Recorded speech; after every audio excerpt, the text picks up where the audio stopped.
আসসালামু আলাইকুম গাইস, দেখতে পাচ্ছেন কত সুন্দর একটা আমি আজকে রেসিপি করেছি। সেটা হচ্ছে ফ্রাইড রাইস আর হচ্ছে চিকেন ফ্রাই। তো দুইটা রেসিপি আমি আজকে আপনাদের সাথে শেয়ার করব। তাহলে চলুন দেখে নেই কীভাবে আমি এই রেসিপিটি করছি। তো প্রথমে আমি কড়াইয়ের মধ্যে তেল দিয়ে দিচ্ছি পরিমাণ মতো। তারপরে দিয়ে দেব 2 টেবিল চামচ ঘি, কারণ ঘি দিয়ে আমি এটা করব। আর ঘি দিয়ে করলে কিন্তু ভীষণ একটা সুন্দর ফ্লেভার আসে এবং খেতে কিন্তু অনেক ভালো লাগে। তো গাইস, দেখতে পারেন কুচনো পেঁয়াজ আর হচ্ছে রসুন কুচি আমি একটু সামান্য ভেজে নিয়ে তারপরে কাঁচা মরিচ আমি ছোটো ছোটো করে কেটে রেখেছিলাম, সেটা আমি দিয়ে দিলাম। আর এটা কিন্তু অনবরত নাড়তে হবে। আর তারপরে দিয়ে দিচ্ছি আমি বরবটি আর হচ্ছে গাজর একদম কুচি করে কেটে নিয়েছি, দেখতেই পাচ্ছেন। সেটা দিয়ে একদম ভালো করে আমাকে নাড়তে হবে।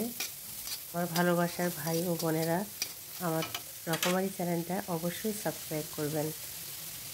তো এখন আমি দিয়ে দেবো সয়া সস, বুঝতে পারছেন। আর একটু সামান্য লবণ দিয়ে দিয়েছি। তার মধ্যে কিন্তু টেস্টি সল্টও দিয়েছি আমি 1 চামচ। এখন দিয়ে দিচ্ছি আমি, দেখতে পাচ্ছেন, ওটা ভেজে নেওয়ার পর উঠে নিয়ে আমি 2টা ডিম ওর মধ্যে দিয়ে দিলাম। গাইস, এইভাবে দেখতে পাচ্ছেন খুব সুন্দর করে কিন্তু ভেজে নিতে হবে ডিমটা তেলের মধ্যে। একদম ঝুরঝুরে হবে ডিম ভাজিটা।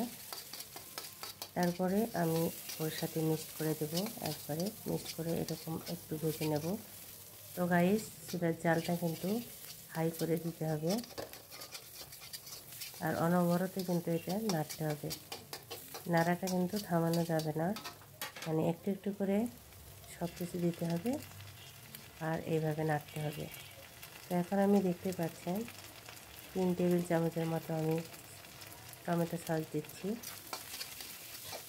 দিয়ে আবার আমি ভেজে নেব।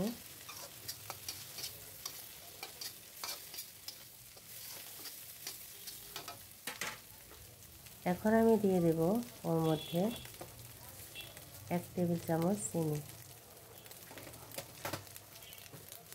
চিনিটা দিলে খুব সুন্দর লাগে, আরও খেতে ভালো লাগে।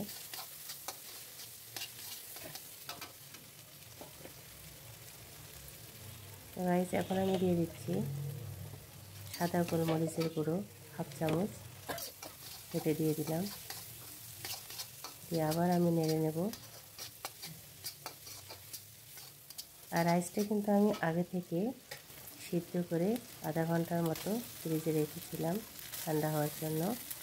আর এটা কিন্তু পোলাই চালের করেছি আমি, চিনি গুঁড়া চালের। তো রাইস আমি রাইসটা দিয়ে দিলাম। এখন দিয়ে অনবরত কিন্তু এইভাবে নাড়তে থাকবো। তো দেখতে পাচ্ছেন কত সুন্দর কিন্তু সবগুলো একদম মিশে গেছে রাইসের মধ্যে। তা রাইসটা কিন্তু দেখেন একদম ঝরঝরে হয়ে গেছে।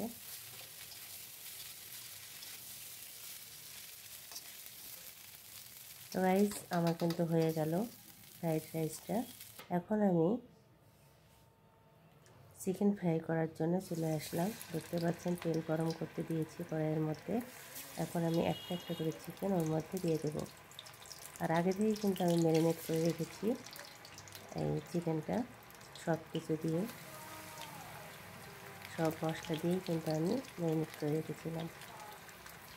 তো দেখতে পাচ্ছেন এভাবে ডুবো তেলেই কিন্তু আমি এই চিকেন ফ্রাইটা করে নিচ্ছি। আর চুলার জালটা কিন্তু খুব লো করে দিবেন এই চিকেনটা ফ্রাই করার সময়, কারণ আস্তে আস্তে হবে, তাহলে কিন্তু ভেতর থেকে খুব সুন্দর হবে, জুসি হবে এবং হাড্ডি সহ কিন্তু খাওয়া যাবে। তো দেখতে পাচ্ছেন আমার কিন্তু হয়ে গেছে। চিকেন ফ্রাইয়ের কালারটাও কিন্তু খুব সুন্দর আসছে। তো গাইস, দেখতে পেলেন আমার কিন্তু হয়ে গেল 2টা রেসিপি, চিকেন ফ্রাই আর হচ্ছে ফ্রাইড রাইস। সুন্দরভাবে ইফতার করার জন্য আপনারা এইভাবে ঝটপট করে ফ্রাইড রাইস আর চিকেন ফ্রাই করে নিতে পারেন এবং বাচ্চাদের উপহার দিতে পারেন।